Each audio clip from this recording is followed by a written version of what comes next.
Você poderia dar alguns exemplos assim dos ataques mais fortes, das coisas mais marcantes que você lembra, né, dos ataques do PT em relação às políticas, em relação à saúde? Não, então, antes disso, assim, uma das coisas que fez que isso, digamos assim, se desacreditou, que foi uma ruptura, né, do movimento, praticamente, foi a partir do momento que Lula assumiu o poder, né? Porque, assim, as pessoas vinham, naquela época, com os governos anteriores, teve o Collor de Mello, a gente participou, como é que se diz, do Fora Collor, né? Mas, digamos assim, quando Lula assumiu o poder, primeiro já passa pela sua aliança, né?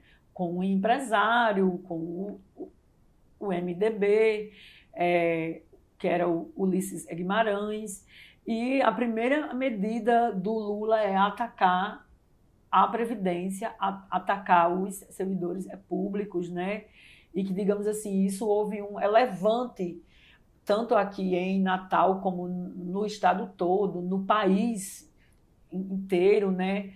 Digamos assim, que se criou um movimento de dizer a CUT não fala mais em nosso nome, né? Por que a CUT? Porque a CUT era a representação do PT, né? A central sindical, que, digamos assim, é a maior central sindical da América Latina, mas que, digamos assim, se passou para os braços, né, do governo. Né? Tanto que o presidente da CUT ele entregou o cargo, foi assumir ministério, né, dentro do governo Lula. E assim, aqui no Estado, a gente começou a inclusive se fazer atos, mobilizações, se fazer campanhas unificadas. Nós fizemos outdoor, né, que inclusive se fazia a denúncia da reforma da Previdência. E em plenárias, a CUT teve acordo em colocar, eu me lembro muito bem disso, que mesmo os outdoor pronto na cidade, o presidente da CUT na época era o Santino Arruda, né, que hoje é o presidente do SINAI, ele se submeteu, né, inclusive não foi uma decisão disso que eu me lembre de direção, de executiva, mas é tanto que os outdoor no outro dia apareceu com eles apagado, né, com uma borracha, ou seja, foi passado uma borracha no nome da CUT, né? Então, assim, Literalmente uma borracha. uma borracha. Tinha o nome de todas as outras entidades e organizações, ou seja, foi colocado no dia, isso após os outdoor, veio uma ordem lá de cima, né, mandando tirar o nome da CUT. Então, houve essa borracha aí que se passou. Então, isso foi se aumentando, né, ainda mais. Aí, assim, a gente participou dessas manifestações e foi a partir disso que, inclusive, aqui no o PSTU, a gente tinha um movimento dentro da CUT que se chamava MTS, que é Movimento por uma Tendência Socialista, que era militantes do PSTU, mas também pessoas que tinham acordo com ou seja, não só participava dela quem era do PSTU, entendeu? Mas eram pessoas que tinham acordo com o Era mais amplo, né? programa, era mais amplo. Então, a partir disso, e aqui, inclusive no Estado, aqui no Estado, o Rio Grande do Norte foi o primeiro Estado do país a romper com a CUT. Né? Na época eu já não estava, porque a gente já tinha devolvido o cargo para a corrente do PT, porque a gente já tinha rompido com o PT.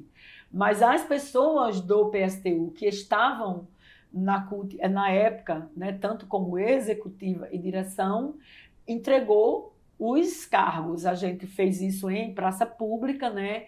E aí isso depois se tornou, digamos assim, em outros estados.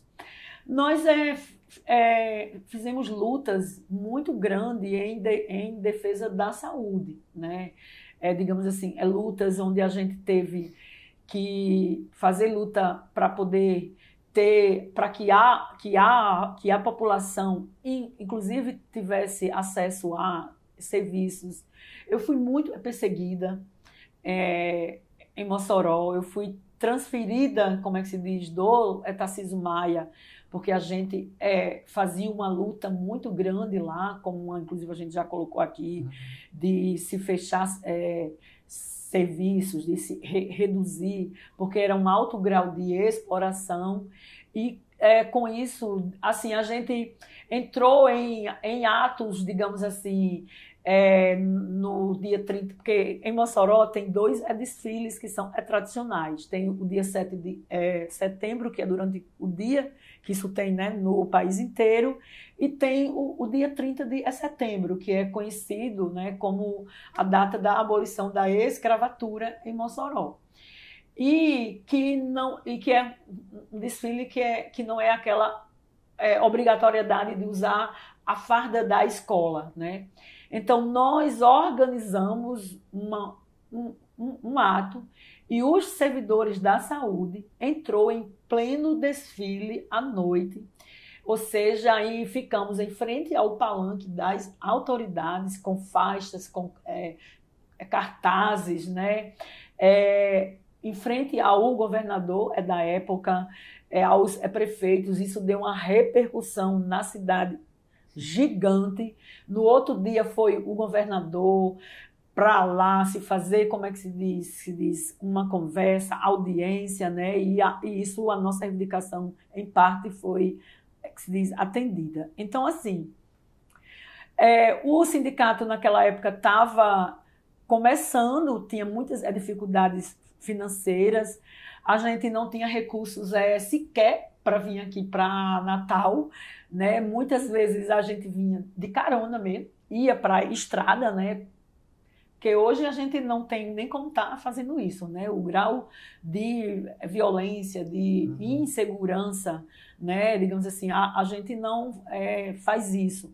Mas naquela época a gente ia para o posto lá da polícia rodoviária e ia para pegar carona, para vir para as reuniões aqui em Natal, para vir para as negociações, se diz, audiências e atividades, porque o sindicato não tinha recursos. Enfim, isso, né, que a gente participava lá, e quando veio para cá, para Natal, a gente já estava fora do sindicato. Aí, quando a gente veio para cá, acho que uns 2 anos depois, a gente retornou pro sindicato, e aí foi só participando das lutas, né? E aí tem lutas que são históricas, né? De ocupação na governadoria. A gente também participou, nós fizemos na nossa gestão, quando nós retornamos ao sindicato depois, em 2013, nós fizemos uma ocupação em frente à casa da Rosalba, né? Que é Rosalba Ciarline, que foi prefeita em Mossoró, que foi governadora, porque era um governo, digamos assim como todos os outros, mas que um dos mais nefastos, né? E assim, onde a gente tinha muitos ataques, atrasos de salário, e aí a gente fez o Ocupa Rosalba, nós fizemos bonecos, né? Boneca do Fora Rosalba, enfim, isso dentro das próprias lutas, ou seja, contra os ataques também não mais gerais, né? Digamos assim, que o governo estadual fazia. E a gente também, ao mesmo tempo, participava das lutas nacionais, da Marcha dos 100 mil em Brasília, né?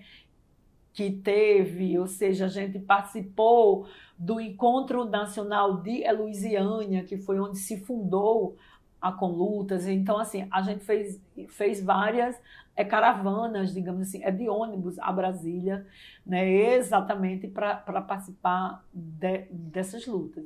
E depois vieram mais ataques, né? O governo Robson. Nisso o Sindsaúde, a gente também construiu essas lutas tantas lutas nacionais, e aí, dentre elas, os ataques do governo Dilma, as mobilizações da Copa do Mundo, né, que a gente dizia que na Copa vai ter luta, porque de fato não tinha dinheiro para a saúde, para a educação, mas teve dinheiro para se construir, digamos assim, estádios, né, que estádios hoje, digamos assim, que são que alguns estão até abandonados, e obras que sem nenhuma necessidade, como aqui a gente tem em Natal, uns viadutos que você sobe e desce na mesma rua, quando tem outras ruas, ou seja, sem fundamento nenhum. Então, assim, a gente participou dessas lutas, que foi fruto, ou seja, das lutas da Copa do Mundo, que o governo Dilma colocou aquela lei, aprovou aquela lei, que é a criminalização dos movimentos sociais, né? Então, assim, foram muitos os ataques. E aí, o Robson de Farias, que a gente também fez atividades, ocupações na Assembleia Legislativa, ocupação na governadoria, no planejamento, onde a gente saiu debaixo de spray, de gás de pimenta. Enfim, é toda uma luta, né? A gente foi, inclusive, detido participando de lutas, né, das mobilizações, de greves, e uma luta muito importante que a gente coloca, né, foi quando a gente conseguiu unificar o Fórum de Servidores no final do governo Robson contra os ataques, né, que naquela época o governo enviou para a Assembleia Legislativa um pacote de maldades que era várias reformas, era desde as privatizações, né, como da Caerne, a Potigás, como também o fim do adicional por tempo de serviço, que é o quinquênio, era a reforma da Previdência, muitos ataques. E assim, a gente impediu que os deputados eles entrassem na Assembleia, né? E que com isso, digamos assim, o desgaste e a luta naquele período, digamos assim, fez com que esses ataques eles não fossem implementados. Infelizmente, uma boa parte deles, como a reforma da Previdência, o governo Fátima fez, inclusive em plena pandemia, agora em 2021, uma reforma muito cruel, que inclusive taxa os aposentados a partir de R$ 3.501, né? Pior do que a do Bolsonaro, que é acima do teto do regime geral da Previdência, que é quase R$ 7.000.